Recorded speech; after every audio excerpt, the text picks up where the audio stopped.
Salut à toutes et à tous, c'est James Rader et bienvenue dans ce nouvel épisode de Confiné. Nous sommes à J+6, c'est parti.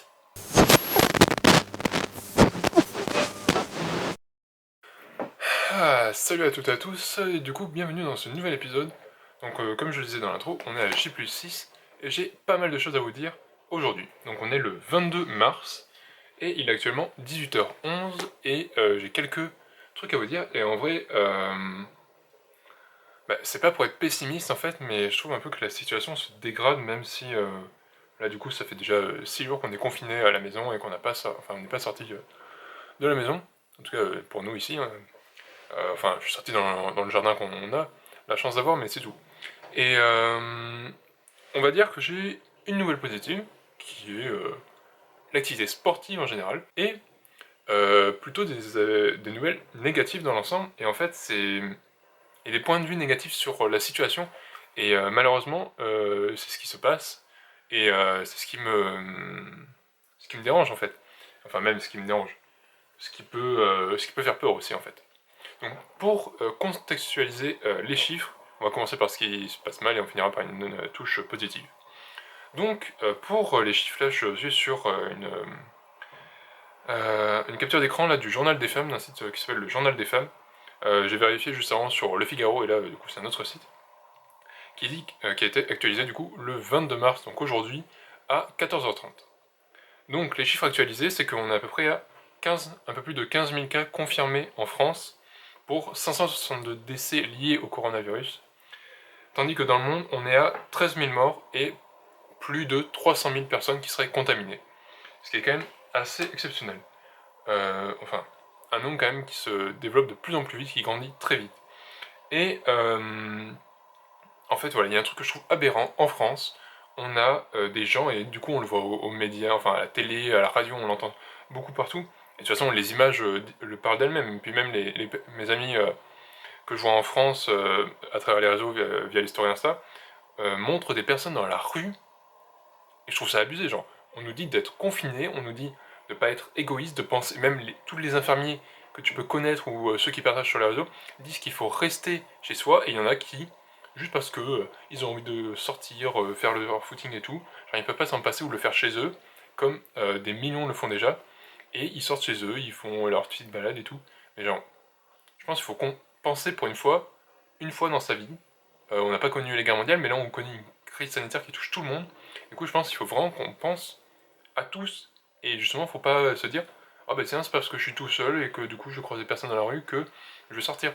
En plus, l'État qui est de plus en plus sévère sur les amendes, je sais pas si vous avez vu ces chiffres, on est à 135 € du coup. La première amende si vous êtes dehors sans justificatif valable, je dis bien valable parce qu'on a vu une vidéo par exemple de gendarme qui interpellait une femme qui est allée acheter juste des bouteilles de coca, genre c'est pas vital comme course par exemple, et par exemple il y a du coup les amendes, à partir de la deuxième amende, dans les 15 jours suite à la première, où vous avez été interpellé là, pour ce motif-là et que vous avez copé d'une amende de 135 €, la deuxième vous avez copé de 1500 €, et au bout de la quatrième récidive, c'est 4500 €. Donc vous vous rendez compte, genre si vous...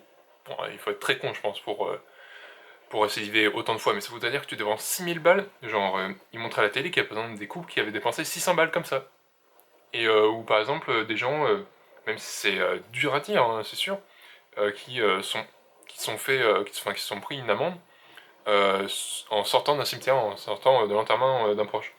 Alors que, en effet, Macron avait dit que même ça, ça allait être impossible à faire. Les rassemblements comme ça pour les cimetières. Et c'est triste, c'est super... on peut que s'attrister de ces situations, vous voyez.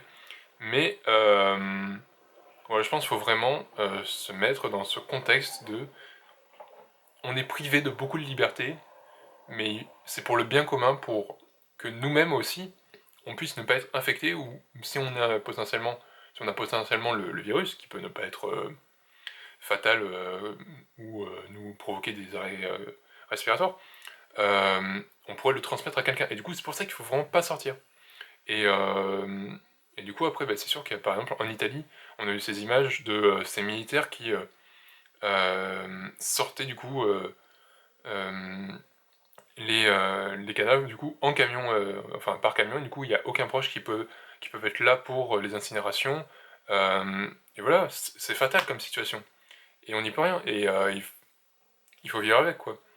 Et voilà, et donc je pense que tout le monde le dit et tout le monde en parle, mais bon, je trouve ça encore aberrant qu'il y ait des gens voilà, qui sortent dans la rue, où là on entend souvent des gens, enfin depuis ici on entend des gens prendre la voiture, genre, ok, il y en a qui travaillent encore, il y en a qui font des métiers vitaux, et tant mieux, et heureusement. Mais par contre, je pense qu'il y a toujours des entreprises qui devraient arrêter de travailler, ou qui devraient travailler depuis chez elles, parce que elles n'ont pas à travailler, qui ne font pas des métiers forcément utiles, enfin vitaux, voilà, surtout vitaux. C'est ça le problème. Après, il y a un autre truc aussi que je trouve vraiment aberrant, c'est le discours de nos politiques actuels, et surtout de nos dirigeants.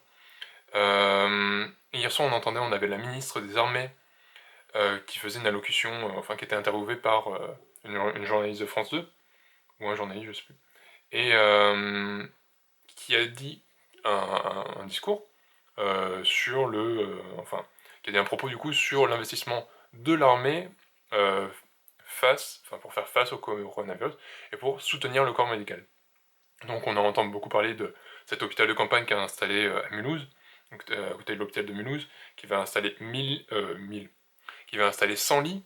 Alors c'est bien, c'est sûr, c'est super. Mais quand on entend à la télé aujourd'hui que Madrid est en train de construire dans un de ses parcs d'exposition, enfin de mettre en place 5000 lits potentiels pour accueillir des cas de coronavirus, on se dit que c'est abusé là. Qu'est-ce qui se passe en France? Genre, pourquoi la situation est si peu prise en compte?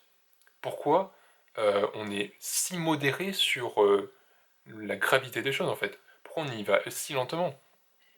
Tout à l'heure, on écoutait un podcast de Jean-Luc Mélenchon qui interviewait sur ATL, ou sur France Inter, je sais plus, en tout cas à la radio, et qui disait qu'il y avait une usine dans le Massif central qui pouvait produire des masques, que les salariés, enfin les employés, pouvaient, dès qu'ils étaient appelés à aller travailler, pouvaient se lancer dans la production de ces masques, mais qu'ils ne faisaient pas parce que l'actionnaire majoritaire de l'entreprise avait décidé de fermer l'entreprise au lieu, et l'État n'a pas nationalisé.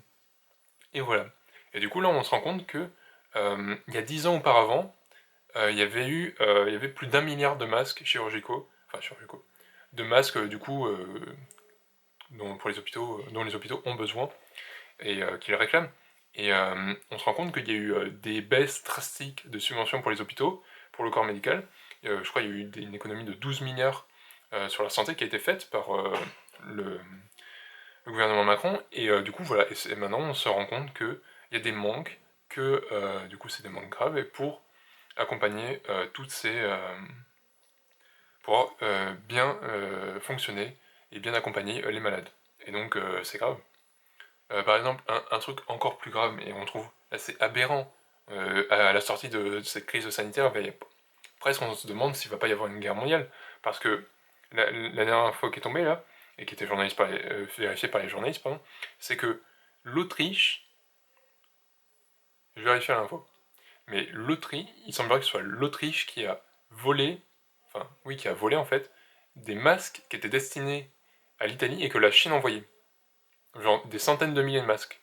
Et avec l'accord des autorités. Et ça, je trouvais ça aberrant, genre. Comment un pays européen peut, ben, comme ça, s'accaparer quelque chose qui n'est pas destiné à lui, et alors qu'il en a certainement besoin, ils sont certainement touchés par le coronavirus. Mais est-ce que le vol est autorisé? Je pense pas. C'est parce qu'on est dans une crise qu'il faut se permettre des dérives. Voilà. Et donc oui, et le discours que je trouvais totalement bah, pas du tout en accord, pas du tout sur la même longueur d'onde, c'est que sur France 2, du coup, hier soir, la ministre des Armées disait que appeler aux entreprises, toutes celles qui le pouvaient, à faire continuer à marcher l'économie française et à continuer à les travailler. Et juste après, on a l'interview d'un médecin, d'un docteur international qui officie à l'hôpital, à une clinique internationale de Wuhan, donc en Chine, donc à l'épicentre de la contamination de cette pandémie. Et il s'appelle le docteur Philippe Klein, et il disait juste après, il faisait un appel à la France, aux Français, à rester chez eux, à rester confinés, et il disait que ça a duré plus de 50 jours en Chine, et que ça allait certainement durer autant de temps ici en France, et que à sortir ici comme ça, ou à continuer à aller travailler, eh ben, c'était pas possible. Donc voilà, ça c'était les infos qu'on a eues dernièrement et toutes celles que j'ai emmagasinées et qui m'ont fait que c'est pas une situation facile, je trouve, à vivre. Bon, c'est sûr qu'on n'est pas forcément touché directement, mais je veux dire, tout cet afflux d'informations et ça fait qu'on a une pression un peu sur nous, sur nos épaules, et que on ne sait pas comment la Terre va tourner demain, et on ne sait pas comment la France va faire pour se remettre de cette situation, et surtout avec un si peu d'investissement visible en tout cas. Il y a certainement un travail derrière, mais visible que les ministres nous renvoient, ou le président de l'État, on voit pas. Et sinon, pour finir sur une note positive, vu qu'on est quand même à plus de 10 minutes, au final, c'est cool, on peut faire du sport chez soi, et en fait, enfin, c'est sûr, ma copine fait déjà du sport depuis chez elle. On n'est pas ensemble là, malheureusement. Mais du coup, on peut faire du sport chez soi, et du coup, là, aujourd'hui, j'ai fait 1 km 78 depuis. Enfin, dans mon jardin, en faisant des allers-retours comme ça entre l'avant et l'arrière. Et ça m'a pris 40 minutes. Et au final, c'est cool, ça fait du bien. Et vous voyez, juste le fait de bien s'habiller, de s'habiller genre comme tous les jours, de mettre des chaussures et de marcher comme ça, et ben ça crée une dynamique, une énergie positive qui se met en place. Et c'est super cool, une bonne vibe. Et en plus, parler avec la famille aussi, tout en marchant, et c'est super cool, ça fait du bien. Et voilà, je crois qu'on va conclure sur cette note positive pour le jour 6. J'espère que vous qui me regardez, qui m'écoutez, vous allez bien et que dans votre entourage ça va aussi bien. Et on se dit à un prochain journal de bord. C'était James Ryder. Salut.